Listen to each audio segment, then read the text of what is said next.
ఇప్పుడు రఘురామరాజు గారు.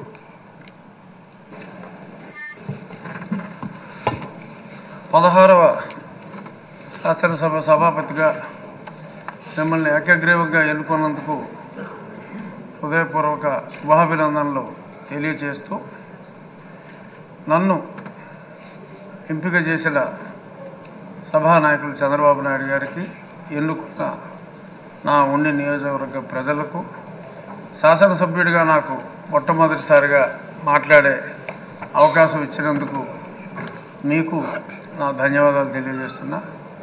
అందరూ చెప్పారు, మీరు ఎన్నిసార్లు మంత్రులు చేశారు, ఎన్నిసార్లు ఎమ్మెల్యేలు చేశారు కాబట్టి, సమయం కూడా తక్కువ ఇచ్చారు కాబట్టి వాటి జోలికి వెళ్లకుండా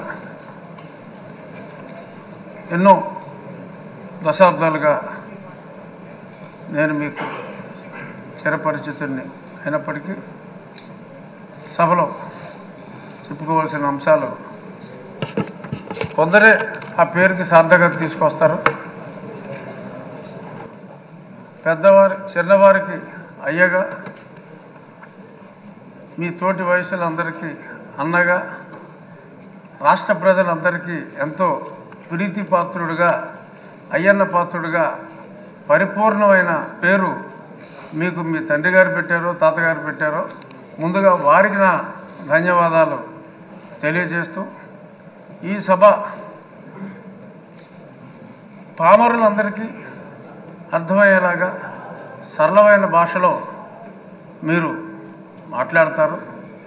అందులో గరళం లేదు, సరళమైన భాషే మీరు ఎప్పుడు మాట్లాడారు. ఇప్పుడు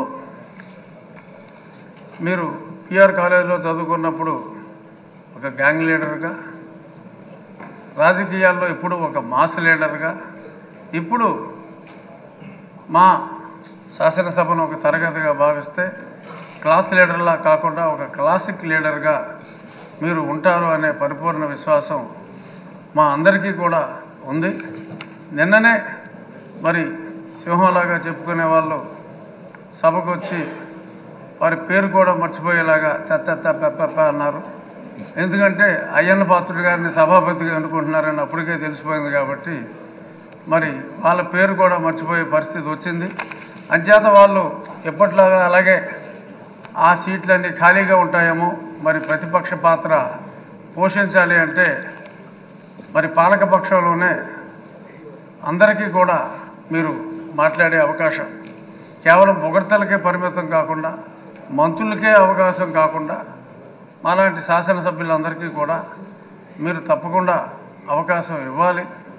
సోదరుడు మనోహర్ గారు చెప్పినట్టు మాజీ స్పీకర్ గారు అందరికీ కూడా డిబేట్లో మాట్లాడి, ఒక శాసనసభ్యుడికి శాసనసభలో గౌరవం ఉన్నప్పుడే వారి అసెంబ్లీ స్థానాల్లో కూడా వారికి గౌరవం ఉంటుంది.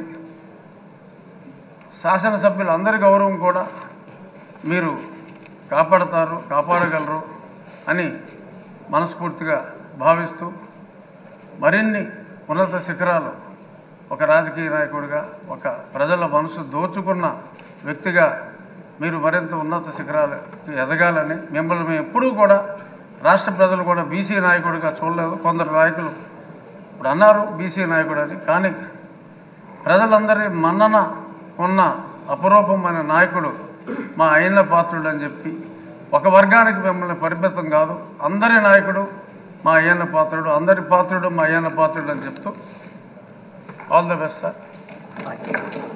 ఇప్పుడు ఆపరేషన్ లేకుండానే మోకాళ్లకు ప్లాస్మా ట్రీట్మెంట్, మీ ఆర్థోపెడిక్ సమస్యలన్నిటికీ రోబోటిక్ టెక్నాలజీ ద్వారా తక్కువ ఖర్చుతో శాశ్వత పరిష్కారం, ఫ్రీ కన్సల్టేషన్, ప్రతి ట్రీట్మెంట్ పై 20% డిస్కౌంట్.